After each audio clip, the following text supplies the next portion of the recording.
It's time to check in on the latest buzz in the entertainment world. Liz and Mike from 105.1 The Buzz joining us live right now. Good morning. Morning.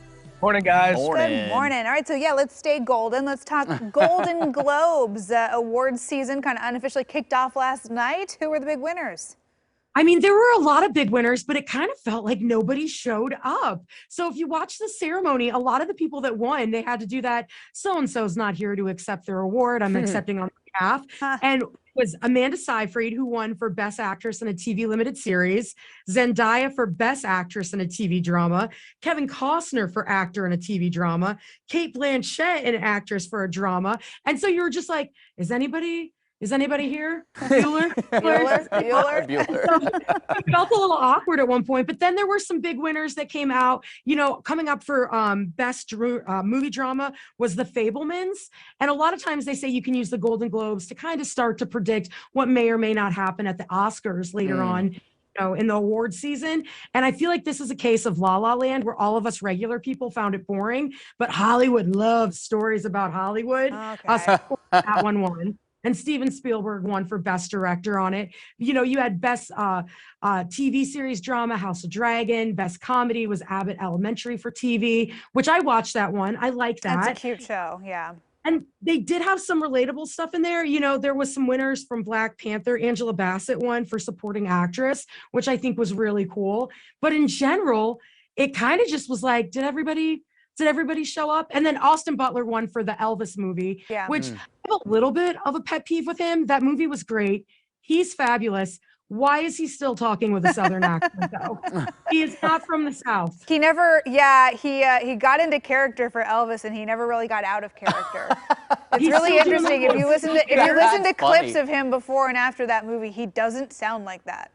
But the problem is he was not doing Elvis any justice on stage last night at the Golden Globes. It was absolutely terrible because he kept slipping in and out of his regular California voice. And it just didn't work for me. And it almost ruined the Elvis movie before I've even seen it. Oh man. I do think he did a fantastic job in that movie. I just watched it on the plane over the holidays, and it's great. He's fantastic. Tom Hanks is fantastic. I loved it. I thought it was good.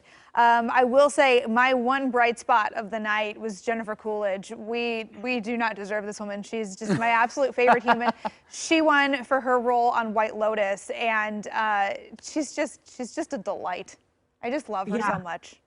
She's fabulous. I've been a big fan of hers for years. I even got excited. She's like in an Old Navy commercial from before the holidays, and I like cheer for her even when I see that. And I'm like, yes, I will buy pajama pants. Whatever you say, Jennifer Coolidge. Absolutely. I do think I want to shout out the new Pinocchio movie too, because that was filmed in Portland, right? And that won at the Golden Globes. So that was, yeah. So that was cool too to see. I had to give an apology for that one this morning. I know that it was made here. It gave me nightmares. I did not. I still need to see it. I know I haven't seen it yet. I do want to watch it.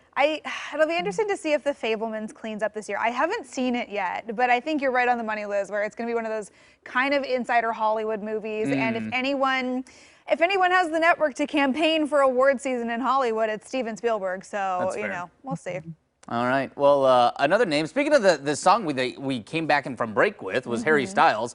He's also back into the Marvel Cinematic Universe. What's his role there? Yeah, he's Star Fox. So I don't think this is a spoiler. Enough time has passed. It's been like 8 months. When the Eternals came out, right at the where they show the credits at the end, they did a little 15-second scene with him. It was not much at all. And so one of the executives for Marvel was asked about it, and they said, quote, "We didn't cast Harry for a tag. There's more stories to do with that character." So that's just kind of the beginning. They didn't give us too much, like if he's going to get his own movie, but we know that Harry Styles will be returning. He will be playing that character, and I hope he gets his own movie, because even if it's terrible, we're still going to support it because it's Harry Styles. What's his character's name? With Don't Worry, You Darling. Star Fox. Star Fox, like the old Nintendo 64 character? Yeah, no, it's the most appropriate name for a comic book hero that could be applied to Harry Styles. He's a star and a fox. It's as simple as that. There's got to be a legal issue there. This is wild. That's like an iconic Nintendo franchise. Oh, I don't know. I don't know enough about Nintendo or MCU to know any references for this guy. Very upset right now. I can tell you all about Harry Styles, though. I'm just confused. I don't know. Yeah. I will say that seems like a potentially pretty big movie role for someone who isn't an actor. That's what he Yeah. said. That's what That's he right. said I in all remember the that. press for I'm Don't not an Worry, actor, Darling. I'm not just an actor. I acting. just am acting. Okay. Yeah. So That was the gift that kept giving. And honestly, if we had him doing promotion for another movie at that level again, just giving us phrases like that one after another, I'm here just for him to go out and promote it. Yeah. I'll go see it twice Yeah. just to make that. I would watch. It'll be interesting to see what he does. Well, we're not co-hosts, but we are co-hosting. Yeah, exactly. All right, guys. We'll see you tomorrow. Bye, friends. Bye, guys. Don't worry, you can listen to Liz and Mike every weekday morning on 105.1 The Buzz.